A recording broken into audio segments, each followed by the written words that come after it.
Ahora estás escuchando Podcast Profesional, tu podcast con información laboral.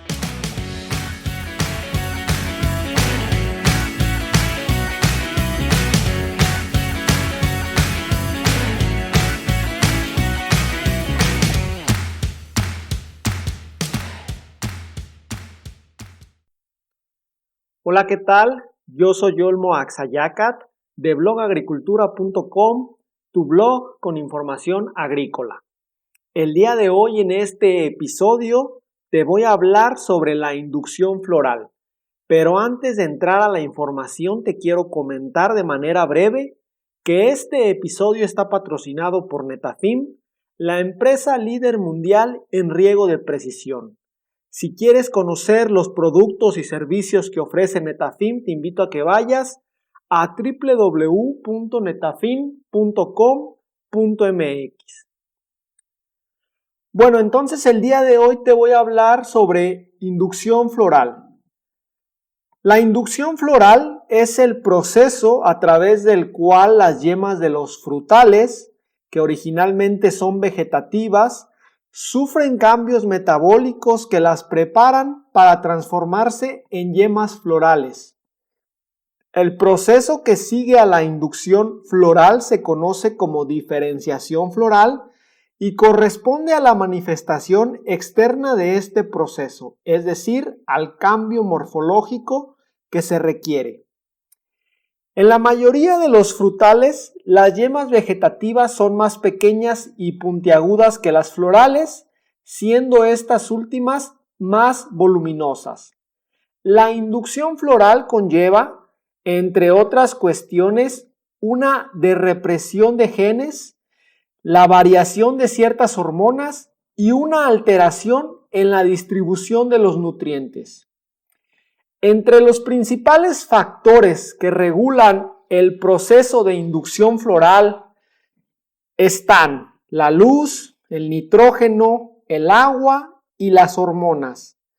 Las labores culturales que tienden a favorecer este proceso sería el uso de patrones enanizantes, una poda suave evitando despuntes a fin de evitar un exceso de crecimiento, una inclinación de ramas, algo que se conoce como ortofitia, un raleo de frutos temprano, que se sabe que son las semillas debido a la producción de giberelinas, quienes inhiben fuertemente el proceso de inducción floral.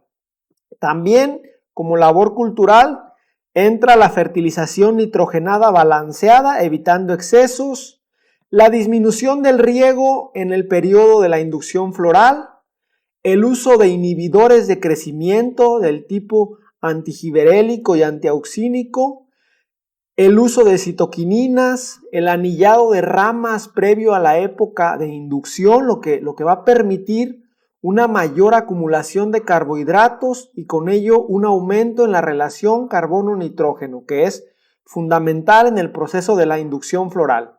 También la poda de raíces que nos ayudarán a aumentar la relación carbono-nitrógeno debido a una menor absorción de nitrógeno. Estos dos últimos puntos, el anillado y la poda de raíces, nos parecen medidas poco adecuadas para ser aplicadas en algunos cultivos, por ejemplo, el manzano, ya que aunque se menciona que tiene un efecto positivo, la realidad es que hay que analizar sus efectos secundarios que pueden ser negativos y muchas veces estos efectos secundarios negativos superan a los beneficios que se están persiguiendo. Tanto la inducción como la diferenciación floral pueden ser revertidas por diversas condiciones ambientales, pero también de manejo. Es así como podas de verano severas, practicadas en árboles vigorosos, en épocas tan tardías como el mes de febrero, pueden inducir una rebrotación de la planta. Las hojas y frutos afectan la inducción floral en forma opuesta.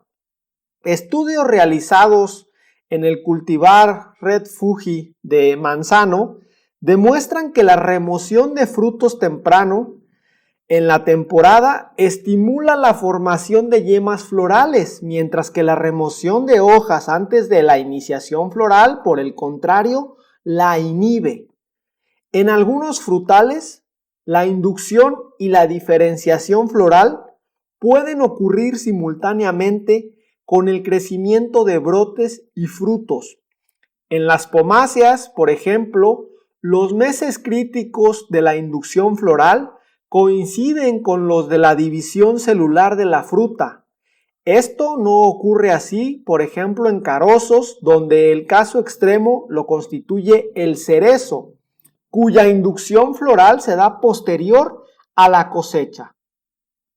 La posición de la fruta en la rama también es un factor que determina o tiene cierta influencia sobre la floración de la próxima temporada.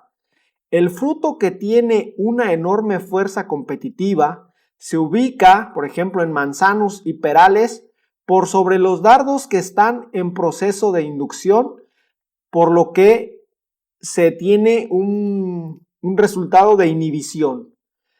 Es por esto que el raleo temprano, a fin de bajar la carga giberélica del sector, así como la posibilidad de emisión de brindillas que alejen la yema de la fruta producida, son muy importantes.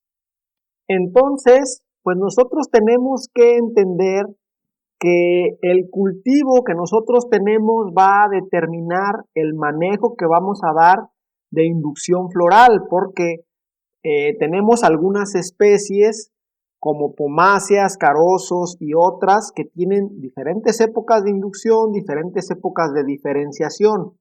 Por ejemplo, rápidamente, en el caso de las pomáceas como el manzano y el peral, la época de inducción va de octubre a diciembre, mientras que la época de diferenciación va de diciembre a septiembre.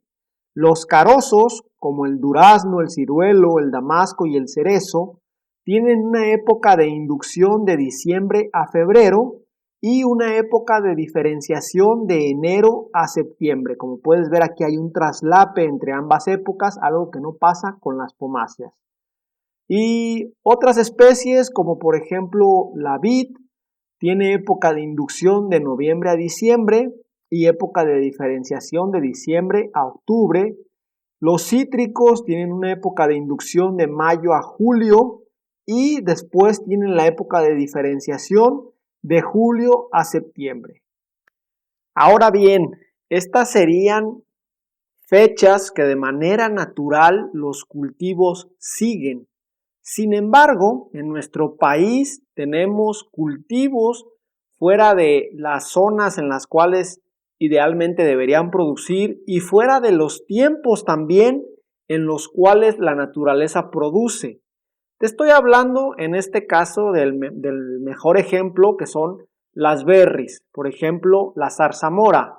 La zarzamora requiere ciertas horas frío, aunque bueno, ya se están ahí desarrollando variedades de menos requerimiento de horas frío. Sin embargo, la zarzamora, como actualmente se produce en nuestro país, es a través de la producción forzada, justamente para inducir la floración y posterior producción, a pesar de que la planta no tenga las condiciones ambientales necesarias para hacerlo de manera natural. Entonces, es cuando nosotros tenemos que recurrir al uso de compensadores de frío, al uso de fitohormonas, fitoestimulantes, pero bueno, en un episodio siguiente te voy a hablar específicamente sobre la producción forzada.